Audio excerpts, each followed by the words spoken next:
Assalamualaikum warahmatullahi wabarakatuh. Adik-adik sekalian, mahasiswa yang berbahagia, hari ini kita akan membahas tentang konsep pengembangan kurikulum. Namun sebelum itu, sebelum kita akan jauh membahas tentang pengembangan kurikulum, khususnya pengembangan kurikulum PAI, sebelumnya kita akan membahas dulu tentang apa itu kurikulum. Maka hari ini kita akan membahas terlebih dahulu tentang konsep kurikulum. Kita ketahui bersama bahwa kurikulum itu adalah jantungnya pendidikan.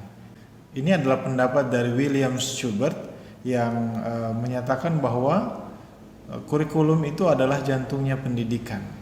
Alasannya apa? Yang pertama, bahwa kurikulum itu dia berhubungan dengan sesuatu yang seharusnya diajarkan dalam pendidikan. Dan yang kedua, kurikulum merupakan penggabungan antara pikiran, juga perbuatan dan tujuan. Nah, mari kita lihat pengertian kurikulum secara etimologi. Bahwa kurikulum ini secara etimologi berasal dari bahasa Yunani. Sebagian pendapat menyatakan bahwa ini berasal dari kata kurir yang berarti berlari atau kurere yang berarti tempat untuk berpacu. Ada juga yang mengartikan lintasan atau jalur. Nah, dalam bahasa Latin, kurikulum itu berarti running course atau race course, especially a chariot race course. Nah, dalam bahasa yang lain, dalam bahasa Prancis misalnya, courir itu berarti to run atau berarti berlari, ya. Nah, dalam konteks mata pelajaran pendidikan atau pembelajaran, maka ini berarti mata pelajaran yang harus ditempuh untuk mencapai suatu tujuan. Apa tujuan itu? Bisa jadi tujuan pendidikan.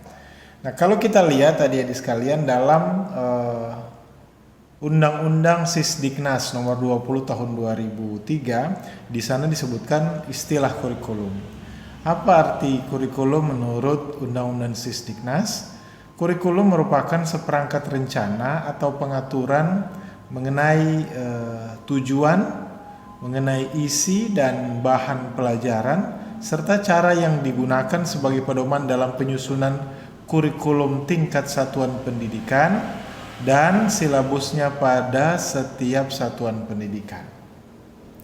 Kalau juga kita mau mengambil beberapa pendapat dari beberapa ahli, mengambil rujukan dari ahli terkait dengan pengertian kurikulum, kita bisa melihat pendapat dari Saylor dan Alexander yang dikutip oleh Nasution, yang mengatakan bahwa kurikulum itu adalah usaha total sekolah untuk mencapai hasil atau tujuan yang diinginkan, baik yang dilakukan di dalam sekolah maupun yang dilakukan di luar sekolah. Jadi indoor maupun outdoor. Jadi ada yang juga pembelajaran itu dilakukan secara outdoor class. Nah, definisi yang populer terkait dengan kurikulum adalah segala pengalaman anak di bawah bimbingan sekolah. Oke.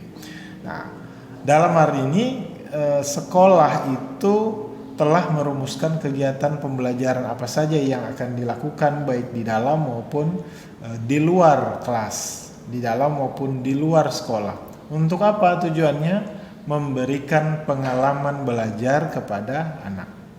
Memberikan pengalaman belajar kepada peserta didik. Pengalaman anak yang direncanakan itu tercantum di dalam kurikulum, dalam mata pelajaran. Nah, bagaimana dengan mata pelajaran, bagaimana dengan pengalaman anak yang tidak direncanakan oleh guru, tapi itu masuk di dalam pembelajaran, tapi tidak direncanakan, ya. Ini yang disebut sebagai hidden curriculum atau kurikulum tersembunyi. Jadi, ada yang istilahnya hidden curriculum, kurikulum tersembunyi. Pengalaman pembelajaran yang tidak direncanakan tetapi itu ada di dalam proses pembelajaran. Nah, eh, terkait dengan hidden curriculum, sebelum kita lanjut, hidden curriculum itu menurut Abdullah Idi, hidden curriculum itu yang saya jelaskan tadi tidak direncanakan oleh sekolah programnya dan tidak ditulis atau tidak dibicarakan oleh guru, sehingga kurikulum ini merupakan upaya murni dalam proses pembelajaran itu berkaitan dengan potensi dan kreativitas gitu ya dalam pembelajaran. Baik, pendapat yang lain menurut Umar Hamalik, kurikulum adalah program pendidikan yang disediakan oleh lembaga pendidikan. Ya, kalau menurut Umar Hamalik, kurikulum itu adalah program pendidikan yang disediakan oleh lembaga pendidikan, oleh sekolah, disediakan oleh sekolah bagi murid atau bagi peserta didik.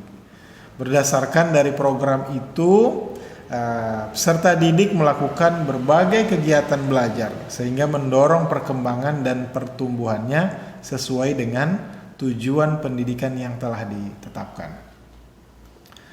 Ini beberapa penjelasan terkait dengan makna atau definisi kurikulum. Meskipun sebenarnya kurikulum itu tidak hanya terbatas pada mata pelajaran. Jadi kurikulum tidak hanya terbatas pada sejumlah mata pelajaran.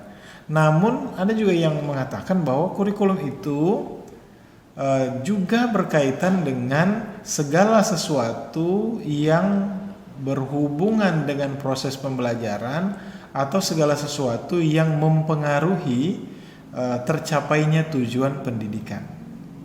Yang pertama misalnya bangunan fisik sekolah. Ini juga berkaitan dengan sarana, ya, kemudian alat dan bahan yang digunakan, ketersediaan fasilitas seperti perpustakaan, adanya gambar-gambar, ya, ilustrasi dan lain sebagainya. Itu juga merupakan bagian dari kurikulum oleh pendapat yang menyebutkan bahwa kurikulum itu bukan hanya berkaitan dengan mata pelajaran, tapi segala sesuatu yang memberikan pengaruh bagi tercapainya tujuan pendidikan.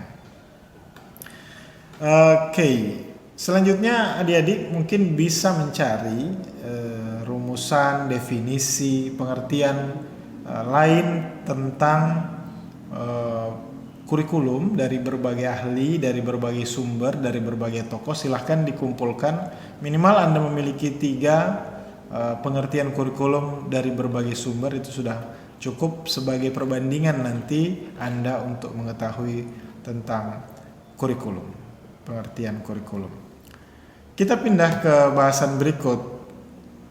Kalau tadi kita berbicara tentang kurikulum, sekarang kita akan bahas tentang teori pengembangan kurikulum. Pendapat dari Audrey dan Howard Nichols menyebutkan tentang pengembangan kurikulum. Nanti akan kita tampilkan apa yang menjadi pendapat dari Audrey dan Howard Nichols. Mereka menyatakan bahwa kurikulum development atau pengembangan kurikulum adalah perencanaan kesempatan-kesempatan belajar. Pengembangan kurikulum adalah perencanaan kesempatan-kesempatan belajar yang dimaksudkan untuk membawa peserta didik ke arah perubahan yang diinginkan dan menilai hingga perubahan itu terjadi di dalam diri peserta didik. Oke, saya ulangi, menurut Audrey dan Howard Nichols, pengembangan kurikulum adalah perencanaan kesempatan-kesempatan belajar yang dimaksudkan untuk membawa peserta didik ke arah perubahan-perubahan yang diinginkan dan menilai hingga perubahan-perubahan itu telah terjadi pada peserta didik. Nah, ini pengertian dari pengembangan kurikulum. Dari pengertian tersebut, sesungguhnya pengembangan kurikulum ini adalah sebuah proses yang berlangsung secara terus-menerus atau menjadi sebuah siklus, ya. Siklus ini tidak pernah berakhir karena dia terus berputar. Namanya pengembangan kurikulum itu terus terjadi. Kita masuk ke bagian berikutnya tentang langkah-langkah pengembangan kurikulum. Ya.